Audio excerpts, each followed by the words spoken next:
YouTube fam, we back. Day 172, July 21st, 2022. It's been a minute, a lot of updates to happen, so let's jump right in. Listen, it's been wild because the last time I talked to you guys, there was a second tumor. I had to go on new chemo. So just as a quick recap, I had been on 3 rounds of a chemotherapy pill called Timidor. I was taking that 28-day cycle. So basically I would take 5 days of the pill and then 23 days off, and then do 5 days on, 23 days off.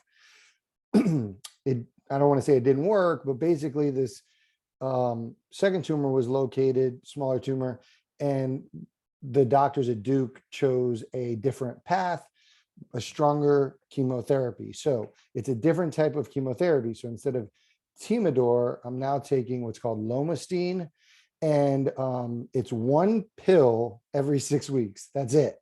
So convenient, but it's stronger. Side effects, they mentioned it, my surgeon mentioned that would be similar, if not more mild. There's the thing with Lomustine is that there's other risks you run, and I'm actually going to pull this up because I read a little bit about it just to remember, but nausea, vomiting, loss of appetite, diarrhea, mouth or lip sores. Those are like standard. The bigger issue is blood clots could potentially happen.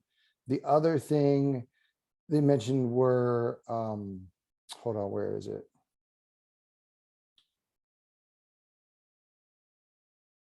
Issues with growth of cancer cells and potentially issues with bone marrow. So I probably should be a little bit more well-schooled on this, but there's more risk factors rather than side effects. So I thought I was going into this, which started on July 2nd. I thought I was going into it with basically the same side effects. Well, let me tell you, it was not the same side effects. So I did 3 rounds of Timidor, and then I had to take a break, flush that out of my system, start the new chemo. We had some delays around there. So I ended up starting it a little late, but I took what is my first round of the Lomustine, but it's also the 4th round of overall chemo, if I explain that correctly. So that was July 2nd, 1 pill, we wait 6 weeks, and then I return to Duke. Hopefully with the strength of the Lomustine, we'll see some progress in shrinking the second tumor, potentially impacting the first tumor as well. So August 8th and 9th, I'll be back down in Raleigh. That'll be 6 weeks from when I initially took the new chemotherapy. They will do 2 days. We'll have 2 days there. 1 day of testing, 1 day of scans. We'll do the MRI and see if we have progress. As long as that's clear, I will then start my next round. So I'll send round 5 of Lomustine, which is again 1 pill, wait 6 weeks, go back to Raleigh for 2 days, take a pill again. So moving forward, I'll be down in Raleigh every 6 weeks. So mark your calendar from August 8th. I'll be down 6 weeks from then.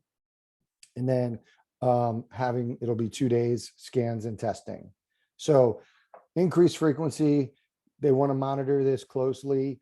You feel good about that. You don't love the fact that you have to continue to go down there. There's a little bit of concern, just the urgency they had, but that's also a positive. So we'll just play it by ear. We'll see what the results come back on August 8th and 9th, and hopefully we see positive results. Let me go back and tell you what I experienced since July 2nd. So July 2nd, I take this new chemotherapy. The first time I had chemo, the first type of chemo, the Timidor, it was like progressively worse for 5 days, but nothing crazy. Then I was fine. Then day 10, it hit me hard. That was the first sort of way it went. And then by like day 21, I was cleared up. Take this new Lomustine.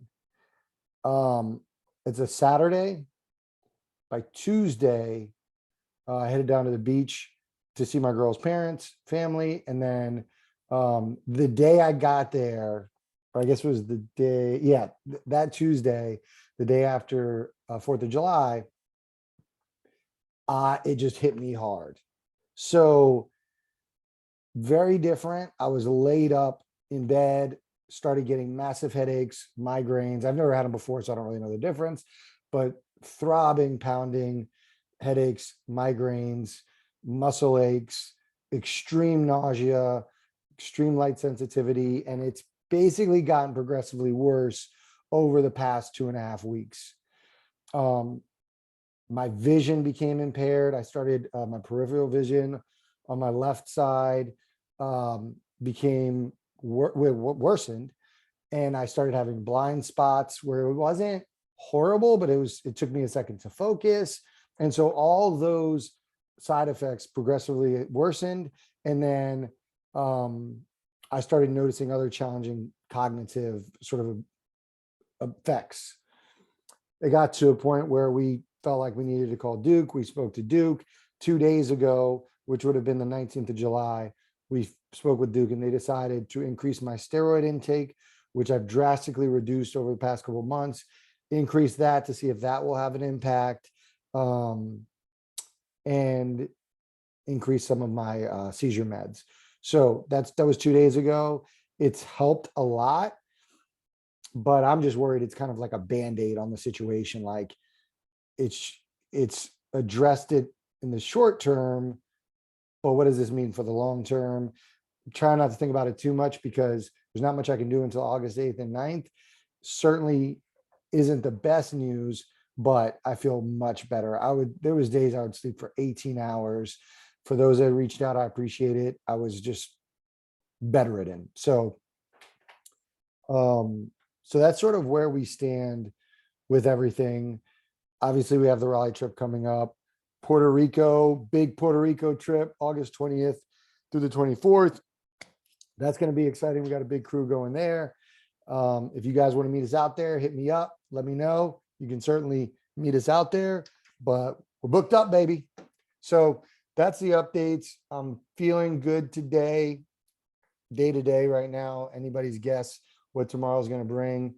But I'll continue to update you guys. And as long as you feel well, as long as I feel well, hopefully I can increase the frequency of the videos. Also, because I increase the steroids, I have hiccups, uncontrollable hiccups, which are so frustrating as well, but I think I'll survive.